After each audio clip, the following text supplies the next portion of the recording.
Break out of the business box and sit down with the FlyDuo for a series of candid conversations granting exclusive access into the personal lives and businesses of the industry's hottest innovators, disruptors, and changemakers. With more than 20 years in the game, Reuben and Sherri Johnson go back like bell bottoms and afro sheen. From sex tech and chill to the award-winning sex-positive brand agency, Fly Media Productions. The FlyDuo are partners in life, love, crime, and everything in between. So kick off your slides and relax your feet, because this is going to be one hell of a show.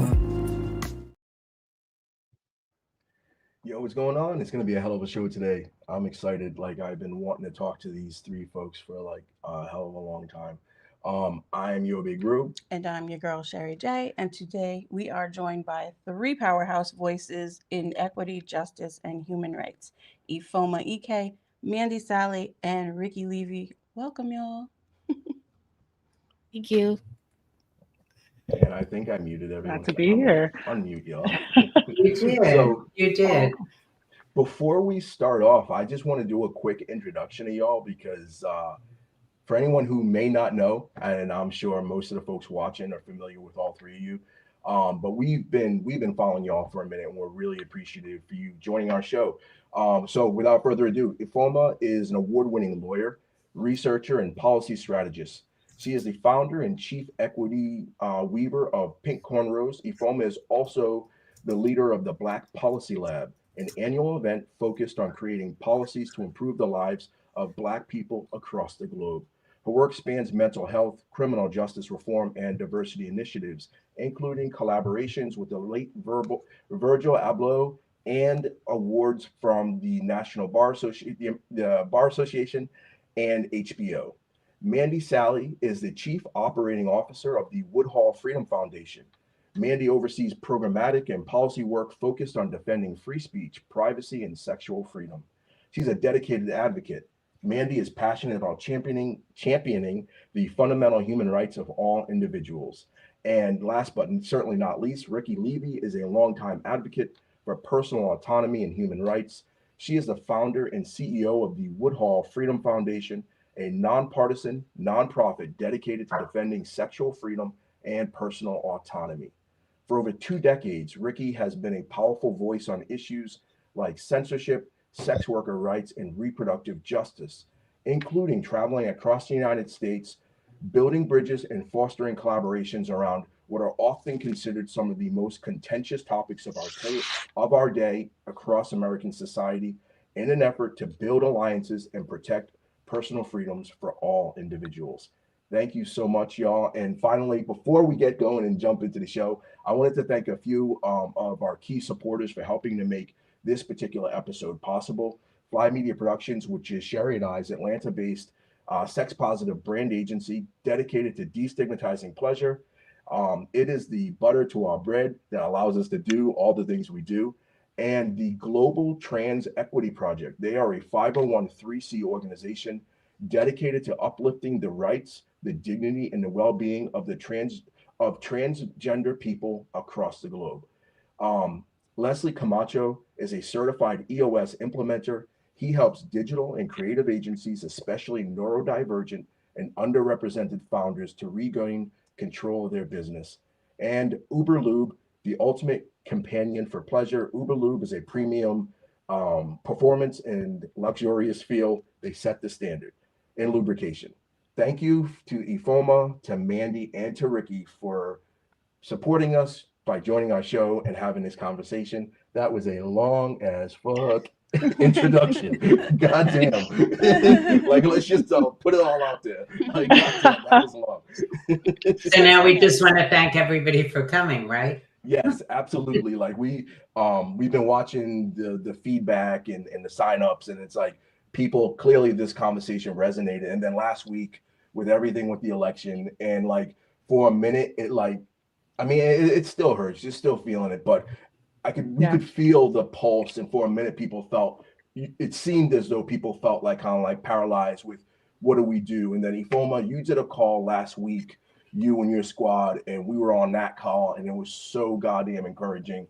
And then behind the scenes, I know everybody's been talking to their squad and linking up with their camp and trying to figure out, okay, let's figure out how we move forward. How do we build bridges? How do we build strategy and integrate new tactics. And we wanted to be part of that. And y'all are doing your things and have been for a long time, which is why we wanted to bring you together and have this conversation. I think LinkedIn is like kind of like that sleeping platform that you can have conversations like this. People aren't necessarily paying attention to that, but it's full of decision makers and a lot of people who make what happens in our culture go round, from policymakers to politicians to entertainers, media, corporate leaders. So it's like LinkedIn is why we stuck our flag in the ground and said, yo, we're gonna have these conversations out in the and open. this, I don't know, and normalize this stuff and get people thinking about it from a different perspective, which is why, like, if you look at the actual long ass name of this event, it's talking about non-compliance and it's talking about subversive tactics, because I think that is part of it. Being able to educate the masses and pull from history, from movements that had set their sights on these massive, lofty goals of equity, of women's rights, the indigenous movement, the farm workers movement, obviously Black liberation. There's a lot of the disabled movements. There's a lot of movements that we're doing that. And so, without further ado, I'm gonna let Sherri run with this. And with all that being said, I think it would be great to start with you, Ricci and Mandy. If you would, we would love for you guys to please share a little bit about what the work that you all are doing at Woodhull Freedom Foundation, and talk a little bit about the initiatives that you're working on and how all of that, all your efforts are aligning with the political and cultural climate right now. Sure. Thanks, Sherri. I'll go first, and then I'll kick it over to Mandy. So Woodhull Freedom Foundation was founded in 2003. We've been around a long time. We've seen a lot of the arcs of social change in our 21 years of doing this work. And I've been with Woodhull since the beginning. I'm one of the founders. And so what Woodhull does is we champion sexual freedom as a fundamental human right. We fight censorship. We combat discrimination. We defend consensual sexual expression. And we do all that through advocacy, education, and partnerships. We are the leading force in the nation, protecting your right to sexual and personal autonomy. And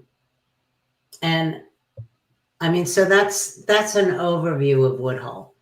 I'm going to ask Mandy to talk a little bit about our programs, but I wanted to just comment on this moment in a positive way, which we don't hear a lot of today, right? What we hear is, oh my God, get the guns, they're coming for everyone, which may be true. It may be true, but I think this is an unprecedented opportunity for all the communities to come together. It doesn't have to be the whole body. People need to continue doing the work that they're doing for whatever their issue or identity is, but at least a toe in the water of collaborative spaces. And we've hosted a few calls already trying to bring communities together, and that'll continue. We were on a call last night where I very modestly commented that among the work, about the work Woodhull does, we excel at education, and we are spectacular coalition builders. Very modestly. I was very modest when I said that. But it's true.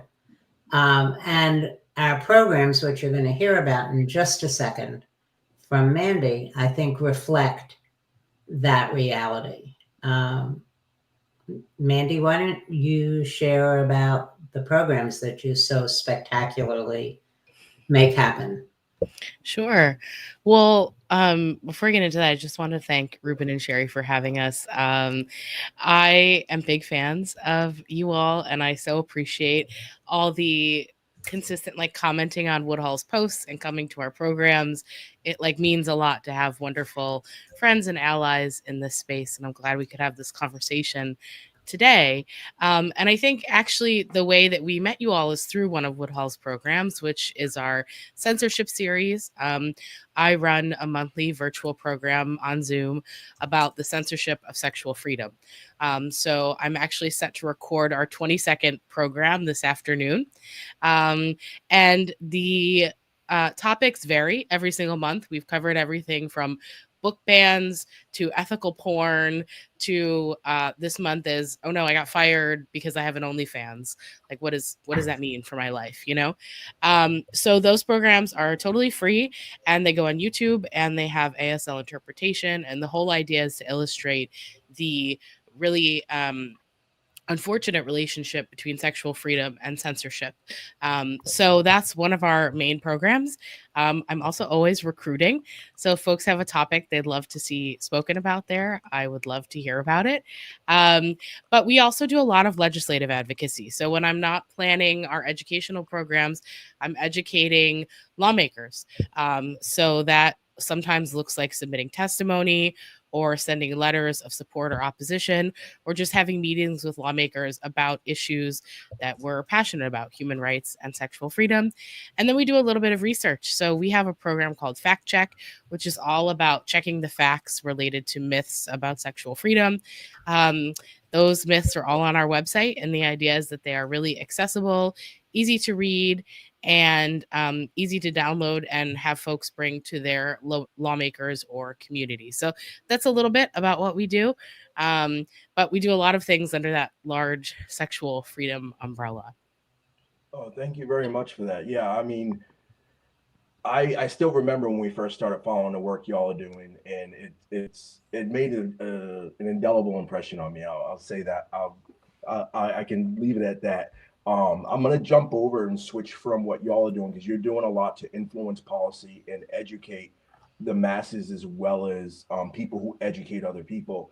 Ifeoma, you're doing a lot in equity, and you do with your background in law, and then turning around and creating organizations that are also teaching teachers and educating in legislation. When I think about thinking from a legislative and a legal perspective specifically, why do you think it's important to think about identity and the intersection of various identities and experiences when we're talking about things like reproductive justice, sexual freedom, bodily autonomy, the current moment in time we're in?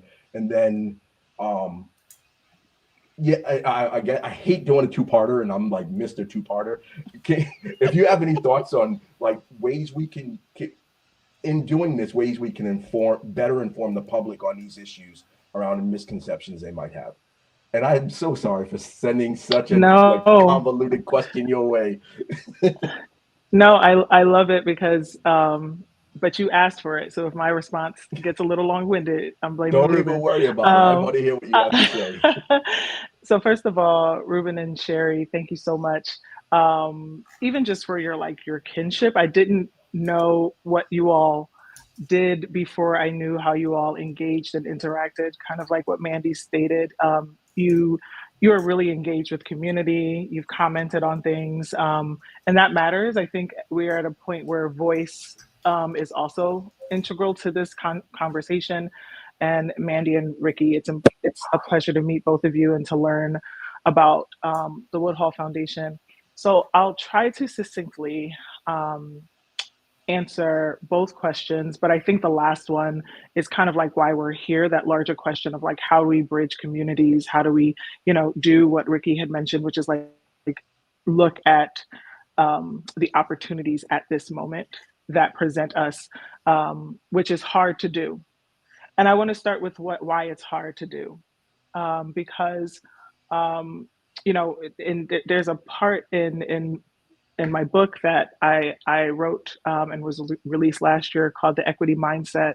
And all of it is about how do we design communities. And my theory is that it really does result in two areas, like truth and reflection. And sometimes when we are doing movement work and when we are doing coalition building, we kind of deal with like the pain that we're experiencing right now. And sometimes we flatten the conversation to be like, what is the equal impact of what we are experiencing, which is very different than what is the equitable journey, or what is the journey that we have gone through to get to this point. And the whole reason why our team, Pink Cornrows, came to be was because this is not just a white dominant culture issue. This is an issue that impacts the formation of all of really American society, Western society, right? And so I start off by saying that, number one, it is actually important for us to understand the foundation of what we inherited. That we do not all enter into this conversation about sexual liberation even the same. That what it means for somebody that looks like me means that at one point in time, there were laws that made it legally permissible to rape me, to have me breed, right? And that there also were no legal consequences. There wasn't even the existence. And I want to be clear, for all women and for white women, there also is an origin story where even laws that existed were not real. They did not protect. And there were serious consequences for even raising a violation. And that also means that for Indigenous individuals who are considered savages and therefore not even acknowledged, and for Black people that were considered less than human, because we did not have a human status, that meant that the actual creation of a human being came through laws.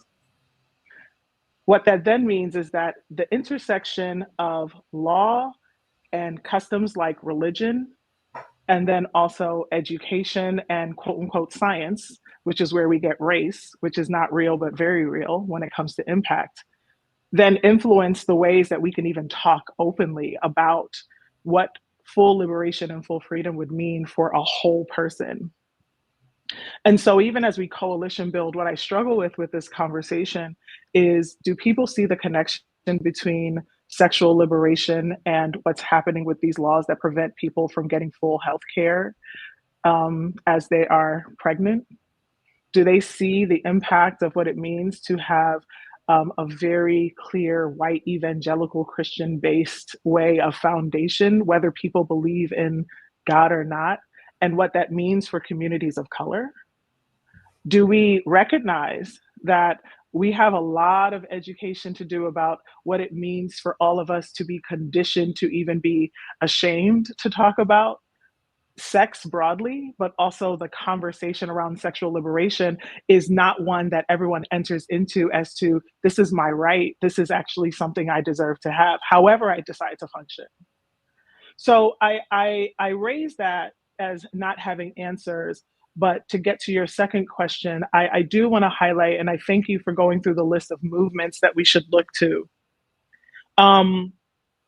I am somebody that is in that space of intersectionality, which is the combination of the overlapping oppressed identities that I experience. We all have intersections, but I do want to make it clear that when Kimberly Crenshaw raised intersectionality, she was really talking about what it means for oppressed groups to have overlapping oppressions, and starting specifically with Black women, because legally it is still difficult for us to actually win on discrimination cases based on misogynoir, which is the unique experience of what it means to be Black and femme. Right? You add on to that disability and their journey with everything from ugly laws to all the different ways that we punish people who are disabled for being. You add on to that the way we've never repaired our incarceral system. All these things really do overlap, but it's important for us to look at different movements like the disability movement. And I raised the book Care Work by Leah Lakshmi Piemza, and I will make sure I get these resources to you because I think people need to reference them. I want to uplift the Coahambe River Collective, which it was a group of dynamic, queer, Black femme folk that urged that if we do not look at things through the experience of what Black women who not only were deemed as not human, but were also a labor force in this country, what that means for the rest of us, then we actually aren't going to reach the fullness of equity. And then people like Audre Lorde and Bell Hooks, Marsha P. Johnson, and so many different revolutionaries that really challenge that we may get some wins in sexual justice and even reproductive justice, but if we are too afraid to call out that even within the group of us that are impacted, that there are different levels of oppression, that when we do legislation, when we do litigation, we should always thinking about what Bell Hooks calls the margins, right? How far out does our legislative efforts hit the people that are on the margins? How are we building with them, even though it's harder at times, and bringing them closer to the center? And that means the center of our work, center as in voices, center as in having different opinions.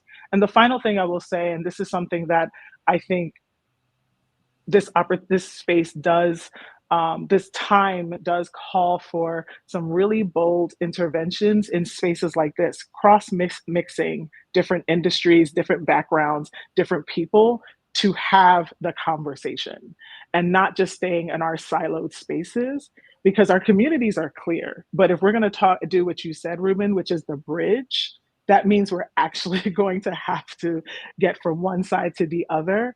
And to me, that is actually connected to our actual survival. How well we actually bridge our movements, how well we bridge our conversations, how well we bridge what Woodhull is doing and the resources they have with what civil and human rights efforts are doing, with what grassroots spaces like Sister Song are doing. How well we do that and how quickly we do that, I do think is a part of how we move forward. And the last thing I'll say in this space is that we really have to respect sex workers in a different way. I've been privileged to work behind the scenes with the wonderful, brilliant, entertainment professionals out in California that were looking to unionize, and to do this work while also experiencing trauma is something we have to acknowledge, that people are burnt out. People need care as they do this work. And sometimes when we have a loss, like last week, a lot of us felt a loss, it feels even more deeper when your life is on the line.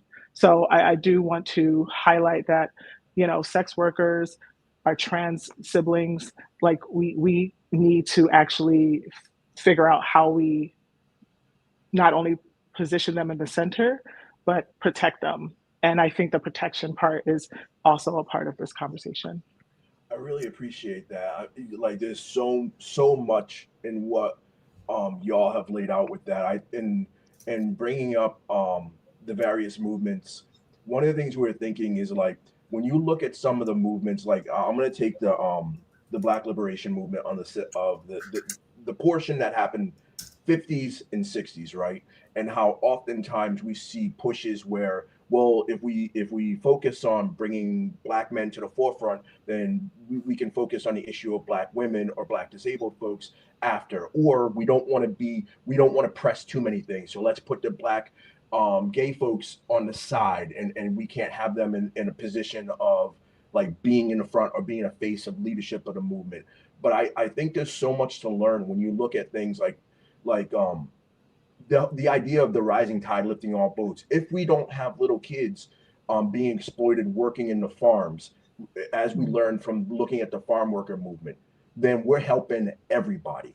If we're not letting sex workers get disrespected and exploited doing their work, whether it's by policing or whether it's by social stigma, then that helps domestic workers as well, because we're looking at women, and I know that all genders engage in sex work, but we also culturally, when we think of it, it's primarily women and femme folks, right? But if they're being treated with dignity and respect, and we're eliminating the ability to exploit them legally and stop writing it into legislation, which happened with the COVID legislation, which happened with Sester Foster and other things, literally enshrining it in legislation.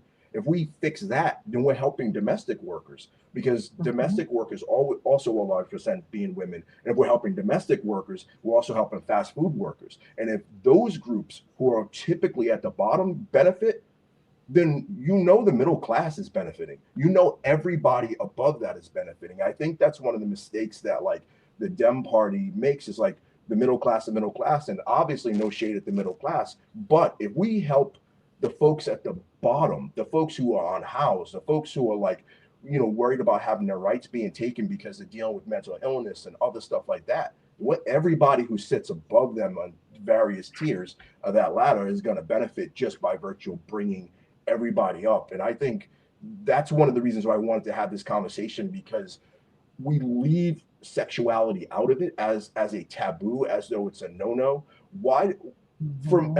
I would love to hear from all three of you. Why do you think that happens? Why do you think like sexuality gets left out as though it's not a human right, as though it's not as important as not jailing people?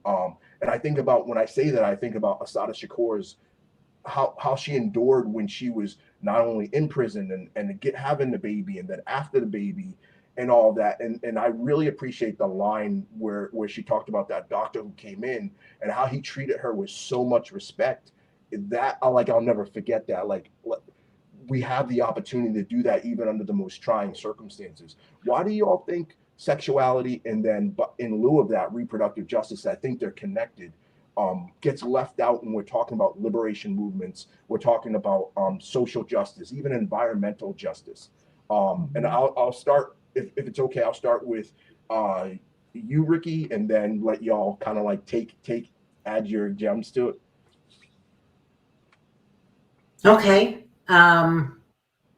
Thanks, Reuben, and thanks so much, Ifeoma, for what you shared. That was very powerful. Sexuality and pleasure. So we're a Puritan country, and it has long been the practice in this country to punish pleasure, to restrict pleasure, to remove ownership of bodies and the autonomy of those bodies as a means of controlling. And we've seen that through every age until maybe, I want to say, the 70s. And then there was this brief period of flower power, and sexuality and pleasure came, full circle, and lots of people were accessing it and enjoying it. And that was very scary to people who wanted to maintain some control. And so the restrictive legislations and the prohibition of pleasure, as I like to describe it, became the norm rather than the exception again. I think that because we are often raised to be ashamed or to not talk about pleasure in a public setting, I think it's a learned habit. I think part of that is why it's so easy to censor porn, because people don't want to step up and say, I watch porn all the time. It helps me get off, and then I can get to sleep at night. Or just, I enjoy the pleasure I get watching porn. Well, there isn't really a place where that dialogue isn't going to meet some derision or pushback. So I totally lost my train of thought, but I'm sure it was really pertinent and very important. It'll come back to me. When it does, jump right back in. Yeah, I will. It was the prohibition of pleasure. Oh, I know what it was. So it's important. It's really important for there to be people like us who will have the conversation. I used to make the point, I still do. Let's just imagine for a minute, this is totally imaginary. Congress decided that eating meat should be regulated by the government and restricted. And in fact, moving toward a total ban of the consumption of meat. Well, people would rise up. People who like meat would rise up and say, you can't do that, I like meat. And the cattle growers would rise up and say, you can't do that, that's my livelihood. And eventually, Congress would back down and make meat okay. But who, when they restrict pornography or continue to criminalize prostitution, who's going to step up and say, you can't do that? You can't do that. I love my porn. You can't do that. I rely on sex workers for X, Y, Z. And most importantly, that those things are fundamental human rights. We don't talk about human rights a lot in this country. When we think about human rights, we think about other countries and the violations in other countries. The United States violates human rights potentially as much as any other country well, no, there are some countries that would be worse. But in 2011, Woodhull went to Geneva for the first review of the United States on our human rights abuses. And at that meeting in Geneva, the United States agreed. This sounds so simple that it's hard to imagine the work that went into getting the United States to agree, but they did ultimately agree that violence against sex workers was a human rights violation. And in agreeing to that, the United States obligated itself to address that violation and to be heard again on that violation. It's not something you hear a lot about. People don't raise that issue. This is a human rights violation. Civil rights are violated, obviously, but it's also a human rights violation. Okay, so now I remembered everything I was trying to remember. And I'd love to hear from Ifeoma or Mandy. Thank you so much for adding that. Thank you for, sorry to jump in on y'all. Thank you for also pointing out with the bringing in the human rights connection. And also when you think about international human rights and how we're also often raised with the idea of American exceptionalism, greatest country in the world, can do no wrong in this country. But then very, very basic rights are often violated. And then we don't have an open, honest conversation about that.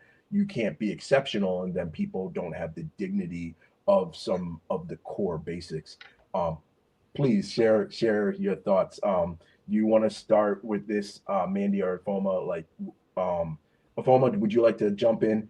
I don't know if that's your thinking face or if that's your very much my thinking face, because it's like I want to both hear from Mandy, and I feel like this is this question alone is one that I think could be its own conversation.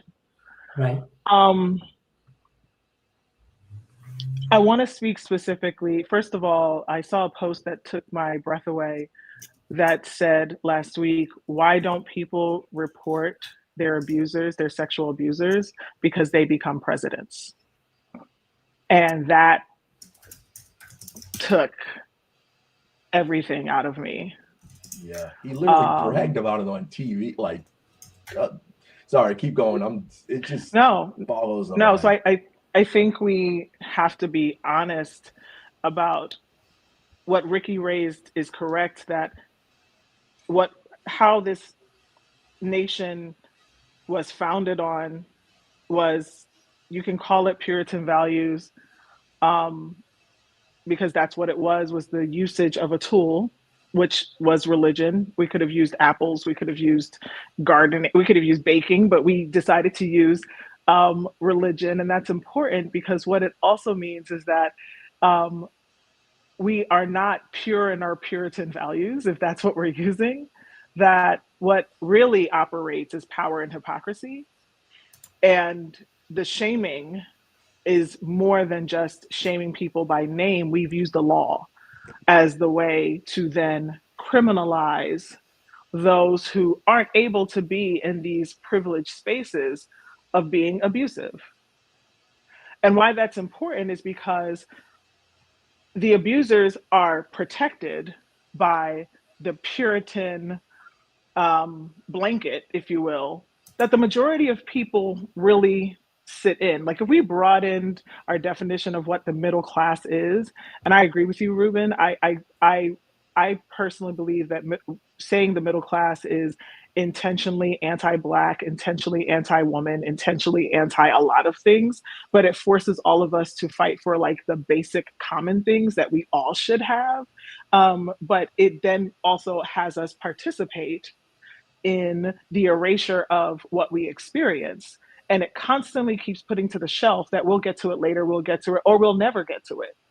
So when you talk about something like sexual liberation, in Puritan, in any type of ideology, theology, what have you, most theology is built under the premise that male dominance, not just maleness, but male dominance not only creates the rules, but they create the exceptions, right? And then we teach everyone how they should abide. And therefore, when we talk about pleasure, I want it to be very clear.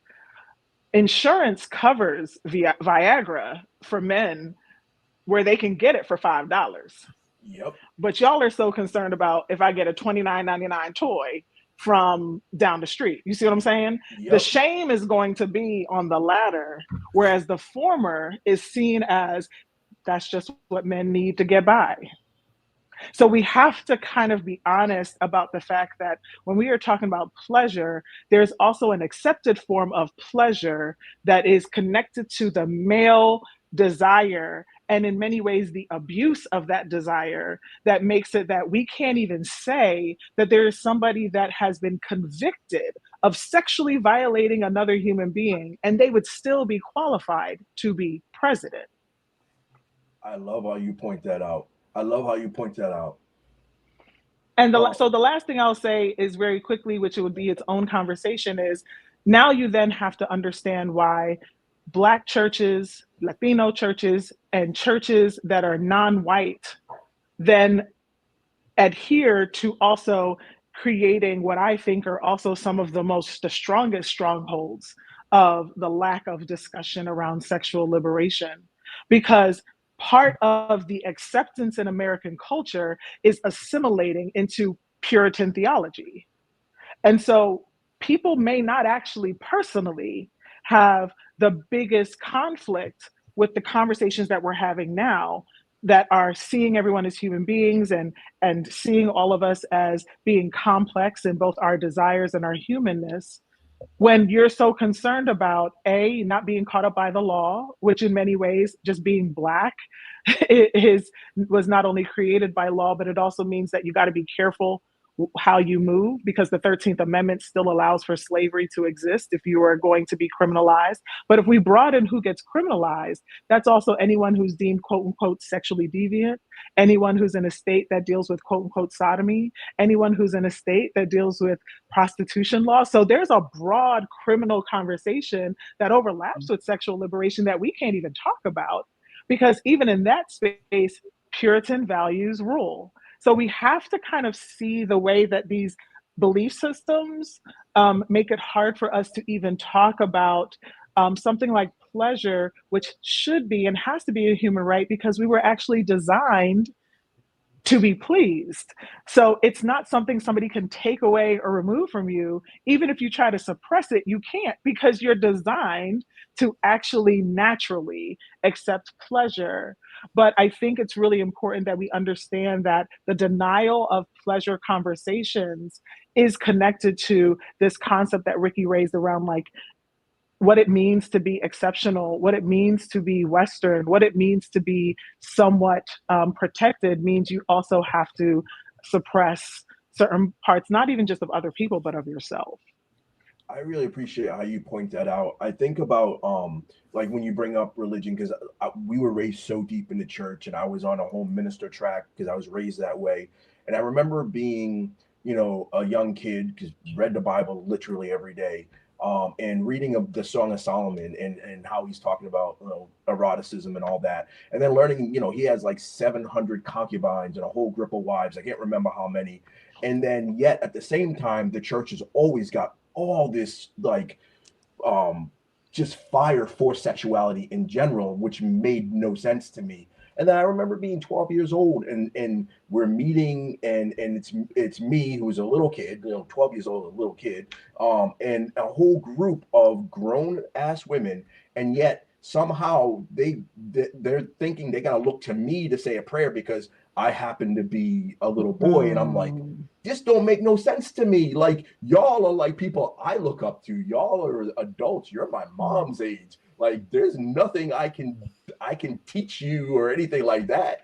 And always from that moment seeing to me like how much of a mess the idea of patriarchy really is. Like, why should grown ass women look to this little kid because the group says that somehow boys have some sort of authority or God-given, like, it doesn't make any sense. And I was never able to make sense of it. And and I think all of that plays into this conversation, like whether or not like it's always so obvious. I think all of this things plays into the conversation. I wanted to ask you, Mandy, as well, because I wanted to hear your insights on this. I know I keep throwing in my little tidbits. Well, I mean, I have a lot of thoughts, right? We've covered a lot of ground here. And every time I was getting ready, I'm like, oh, I'm going to say this. And then somebody would say something and I'd be like, oh, nope, I have to bring this up yet, But, I think it's really interesting, this putting all of this in a historical context, particularly when we talk about pleasure. We live in a country where contraception was not widely available for women up until like the 70s. And so it's really hard to engage in sex for pleasure if you're worried about getting pregnant and what that means for your life. It's something I think about a lot in doing this work. But I also think about the fact that we live in a country where we don't educate about sexuality really at all. Right. There's no comprehensive sex education in many schools. The second Bush administration did a huge amount of damage by funding abstinence only education and really set us up to fail, basically, right? Because we can't even have basic conversations about relationships, let alone anything beyond that. So I think there's a lot to this conversation. And, I think the sort of initial question we started with here is, why does sexual liberation or sexuality get kind of left out of our movements in a lot of ways? And I want to sort of bring the conversation to what's happening to trans people and trans rights in the US right now as a really good example of the ways in which sexuality is left out of these conversations, because trans people and gender nonconforming people have had their rights rolled way back over the last several years. And I think a lot of our movements have not been great about sticking up for them, right? Or even the broader just LGB movement has not been great about including trans folks, gender nonconforming folks in their advocacy. And so I think, to something you brought up earlier, Ifeoma, about just having to center the people who are always at the margins. This is an example of a population where even under a Democrat in office, under President Biden, we've allowed their rights to be stripped away. And it's only going to get so much worse under the incoming administration. I don't have a solution for that. And I don't know if that's a great answer to your question, Reuben, but it's something I think about a lot. And I think it's one of these things where sometimes we have to turn the mirror on ourselves and look at our movements and say, are we really doing a good job at supporting all of the people we need to be supporting in this work? I appreciate that. I think it can start with that, though, just talking about that, like within our movement spaces, raising these conversations. I know we were at a housing justice type meeting over the summer, a couple of them, and they brought up just bringing up and raising these conversations within the group and pointing these things out and asking, well, how does this impact single moms? How does this impact trans folks? Like, and then, when you're doing an application, how is, what type of fields are you putting on that form that you're asking people for? And, are you thinking about privacy when you're asking for people's stuff? Because if trans folks are putting their information in there and and you're not protecting privacy, you could be setting them up for failure or danger and that kind of stuff if some law enforcement organization requests your records. Like I think raising the conversations and getting people to think in this way, in addition to what you said about holding that mirror up to ourselves, I think is super valuable. And Reuben, I'm sorry. No. I just I just want to add, because as Mandy was speaking, I was reflecting about like my own journey as, you know, a cishet, straight-ish, whatever that means, like woman, right? During I want to give some credit to the movement for Black Lives, which largely, in my opinion, I think is over time going to be seen as probably the most current revolutionary movement. We haven't even gotten to the 5th anniversary of George Floyd, but even before George Floyd, we're talking about Trayvon Martin. You're talking about, you know, even as George Floyd developments were happening, you know, it was the movement that was calling for Breonna Taylor not to get lost, right? And so I want to just raise 2 quick things. The first thing is there was a gathering that some friends and I had at my house under the first Trump, you know, election. And I want to shout her out. Her name is Monifa Bendele. She's an activist. She's been in a lot of different spaces, including at that time being one of the leads at Moms Rising. And she actually questioned a lot of Black femme folk. Why is it that when we run out to the street, and this is universally, but she was asking us specifically, when was the last time you ran out to a street when it was a woman who was violated by the cops? And we kind of stopped. And I don't want to speak for her, but she raised for me that many of us are wired, even in the justice space, to enter in the space through, at least in Black spaces, like through a Black male has been violated, like space. We all understand the history that is connected to that, but we don't exactly know fully the history that's connected to what women have gone through. And I want to state that the oppressions are interconnected between, especially I feel, between like Black women and Black trans women. There's this like coalition that I think continues to get stronger because we recognize how much we are intertwined, and what they are experiencing is misogynoir, and what we are experiencing often at times is also connected to what they're experiencing. And I think we need to raise those to the surface, that how we enter into this is also not necessarily from an unprogrammed space. But I do want to call out that the movement for Black Lives, like I can call out Hope Giselle, I can call out Queen Jean, I can call out way more, you know, trans, non-binary, you know, non-gender conforming community members. And that means something, because oftentimes when they are harmed, when they are violated, we don't even know their names.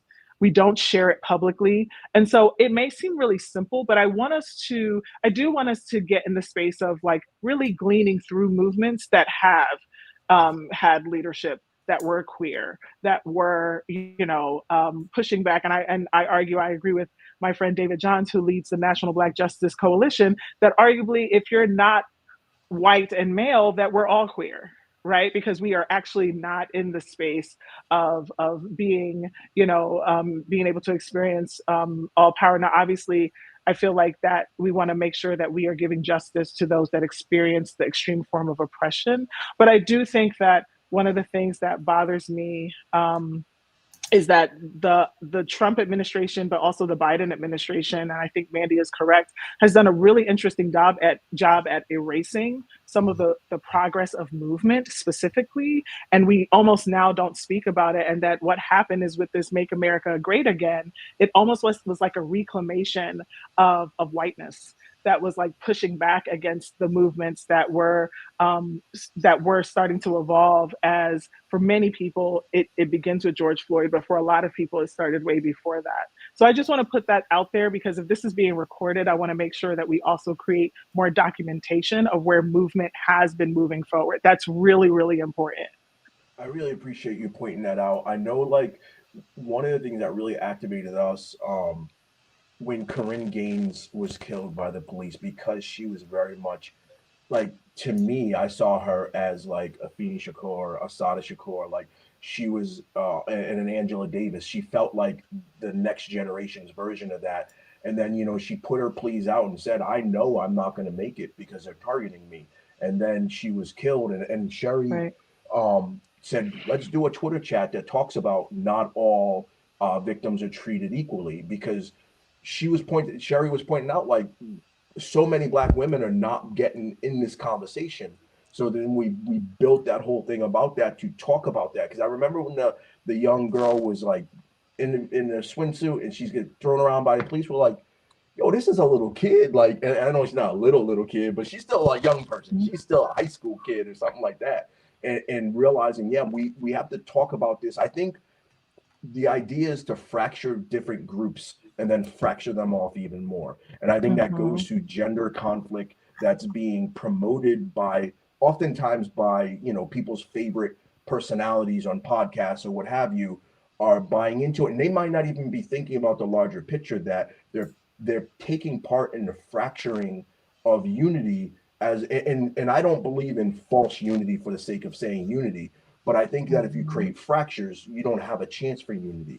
Because I think if we start seeing that when Corinne Gaines gets killed and not enough men are speaking out it in the same way that when Darren Seals got killed, we got an issue here. Like, our collective liberation it should be thought of collectively. You know, if the people in the coal mines are getting exploited, or the people working at the slaughterhouse and all that, like, collectively, we all, and that goes the same, you know, workers unions and Amazon workers, like, we collectively have to see ourselves in one another. And I think the idea of talking about sexuality, because it's one of those taboo things that we have allowed as a culture, a whole group of people to get put to the side, and anything can happen to them by any state actor or anyone like empowered by the state, even if it's not officially empowered. And so much of us are conditioned to be silent on it. So then when they turn around and want to take our individual rights in those same realms, somehow we're okay with it. And I think it's important to talk about these things. And I think in the talking, we will come up with various strategies and tactics.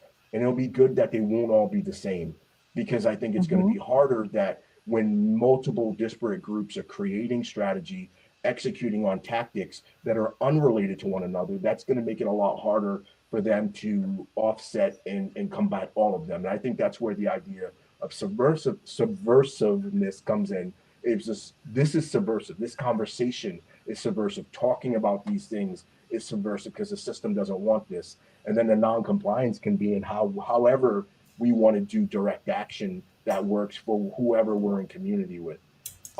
Obviously, we need to have more conversations like this. Maybe like one tiny little piece of it at a time, because there's so much we could talk about, and so like we could go really deep, but we're already at the top of our hour.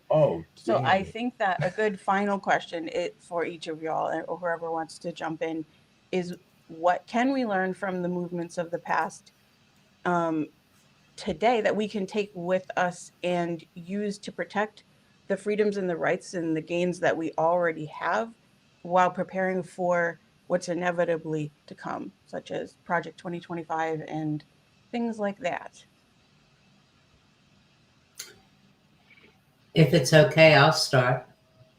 Absolutely. Yes, please. I think it's important to look at how other movements succeeded. But in looking at other movements and other situations, I think it's equally important to recognize that we come to this moment with knowledge of what happened before. And so in a way, in many ways, we are potentially better equipped and more knowledgeable today about what could be successful, what's needed, and what the important things are for us to focus on. There's a book called Eyes Off the Prize. It's an excellent, excellent book. And it's about the movement for Black liberation that began as a human rights movement. But Martin Luther King was persuaded to change the focus to civil rights. And that shifted everything that came after that. It is the job of the government to protect our fundamental human rights, not to control or restrict them. And that's a message that resonates across every community and movement and campaign. That's just my thought on that. Thank you so much for pointing that. I really appreciate that, Ricci. Mandy, would you like to go? Well, I think Ifeoma's given us an excellent example of what we need to look to in the Black Lives Matter movement that wasn't started all that long ago. And I think sometimes there's a tendency when we're afraid, like so many of us are right now with the election results, to feel like we have to start something new. We have to reinvent the wheel because we have to fight this new enemy. And that's not always true, right? We have a lot we can learn from looking back, but not just looking back, just joining a movement that's already doing the work. And there are a lot of those movements existing. So I would encourage folks who are feeling that way, who are feeling energized and need somewhere to put all that energy, to look at what's going on in your local community and show up somewhere and bring your unique talents to that space, instead of saying, oh, I have to go start something new and reinvent the wheel in some way, shape, or form. Oh, I love that. Thank you so much. Ifeoma? Yeah, I will say that again, thank you all for bringing us here together. So more of this needs to happen. And I think we said that at the beginning. I want to say that rest is important. I'm encouraged that there are a lot of people that are like, I'm out. And I'm out doesn't necessarily mean that they're disconnected from community. So I'll end with this. Like, we are so accustomed to hearing about things like, free lunch. Free lunch came from the Black Panthers Party, and was done outside of government. So I'm a little less trusting of what government is supposed to do. I'm a little jaded. I don't necessarily think government is designed to take care of all of the people. Again, dealing with the hypocrisy of Puritan thinking, I think they want people to think that that's actually what they're designed to do, but they've never actually been designed to do that. So then the question is, how do we lean into the practices like mutual aid? How do we challenge ourselves to make sure that disability justice advocates are at the center of doing our work? Because we know if disabled people are taken care of in our communities, we're going to hit a lot more of a broader group of people. And then finally, I will just say, please pay attention to your local politics. I think there's a lot of national conversations that are happening, but please know your judges, please know their ideologies, please know your pro bono attorneys, like really map out your areas and then share it with people that maybe aren't on LinkedIn or are not in spaces like this. I think we've got to do a lot more cross sharing with communities that speak differently and move differently. Thank you for that. I appreciate all of those suggestions. I would try to do a sum up, but I know we're running slow on. Be on time. You got 1 minute to wrap us up. Okay. Thank you so much for having us. Oh, you're this so was welcome. An important conversation, and I agree. We need more of them. You're very welcome. I cannot thank all three of you enough. And it means the world to me that all three of you all agreed to come on and have this conversation with us. And I know it is not always easy to have these conversations in these spaces that people don't necessarily think were intended for these. So I love that we are engaging in our own version of subversion and noncompliance in order to educate each other as well as our colleagues, our peers, and what have you. Can you please very quickly, could you tell us, each of you, we'll start with you, Ifeoma, where can people find you, find your work, and follow what you're doing? Anything you have upcoming that you'd like to promote? I just would direct people to pinkcornrows.com. And we will share with you all to share with your followers. We have Black Policy Lab is coming in a couple of weeks. So we want to end the year with some of the positivity and reset that we need to like actually protect our people. I don't know if I want to be found in any other way, so I will push it over to Mandy and Ricci. Okay, perfect. Thank you so much. Mandy? Yeah, I wonder if I want to be found either. Woodhullfoundation.org is our website. We are at Woodhull Freedom on all the social media platforms, so you can find us there. You can find me at Mandy Salley on social media as well. Yeah, I think I covered where folks can find us, right, Ricci? Absolutely, you did. You did. I'm Ricci Levy on social media. Other than that, perfect. Y'all thank have the you Fact again Check for having initiative us. too.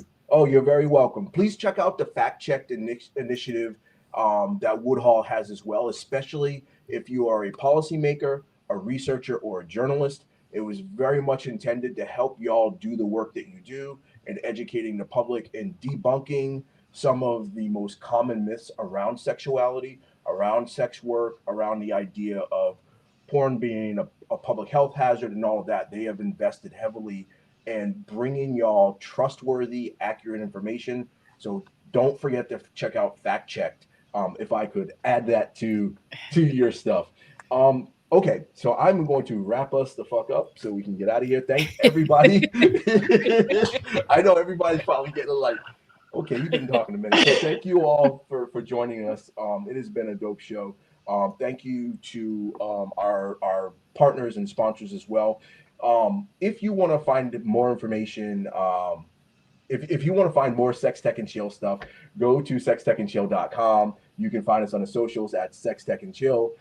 If you're interested in brand experience stuff, hit us up at flymediaproductions.com.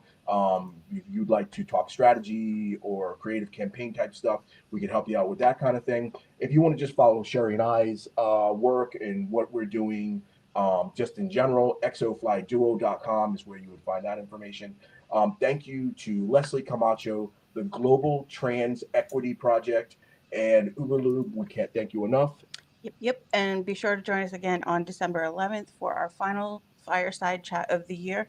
We're going to be joined by Glenise Kennard-Moore and 2 a.m. Ricci for a conversation about building a niche sex tech brand. We're going to talk about their upcoming launch of the VDOM 3.0 and their recent website redesign, led by yours truly.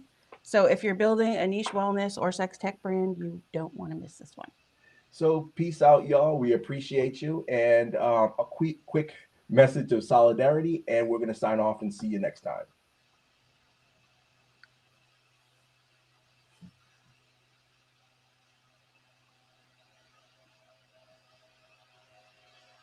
Ladies and gentlemen.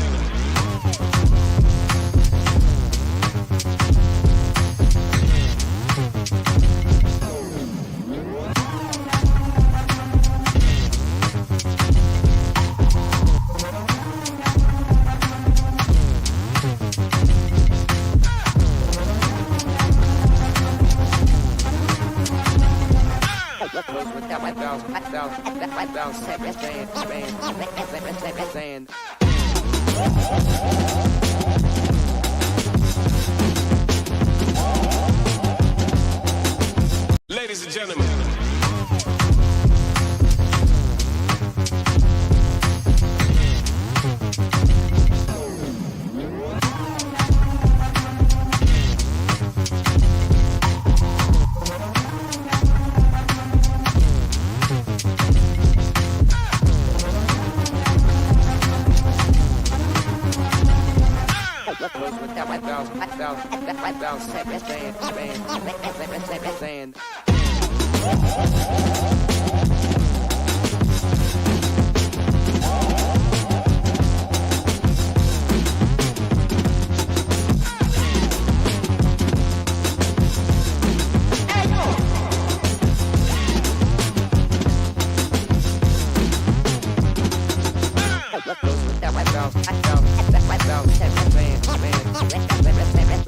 Let's